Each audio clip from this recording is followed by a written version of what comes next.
বাঘ দাঁড়িয়েছে নাকি সামনেও? ওই পেয়ালা দাঁড়িয়েছে। এই তো কি ওটা বন মানুষ নাকি?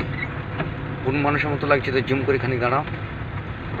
আপনারা দেখতে থাকেন, আইডিটা ভালো লাগলে ফলো করবেন। আরে চেলা ও আমাদেরই একটা লোক বিচি কুড়াচ্ছে, বৃষ্টিতে দেখেন হাত দেখাচ্ছে, উনি যাবে। আমরা বৃষ্টি হচ্ছে প্রচুর, তবু কাজে যাচ্ছি। মালয়েশিয়াতে বৃষ্টি হলে কাজ করতে হয়। আপনারা দেখতে পাচ্ছেন গাড়ির যে ওয়াইফাইটা দেখেন চলতে আছে। প্রচণ্ড বৃষ্টি হয়েছে, কাঁচে পানি কাটছে না। আর আমরা এখানে আছি, আমাদের রিন্টু ভাই, পিয়ারুল ভাই, আর একটা আছে মালয়েশিয়ার আবাং। হ্যাঁ, আবাং মানে ভাই। হয়তো আপনারা হয়তো বিভিন্ন জনে জানবেন না, হয়তো ভাববেন যে কিছু বলছে উল্টাপাল্টা, কিন্তু উল্টাপাল্টা না। এই সাইডে পুরো জঙ্গল দেখতে পাচ্ছেন।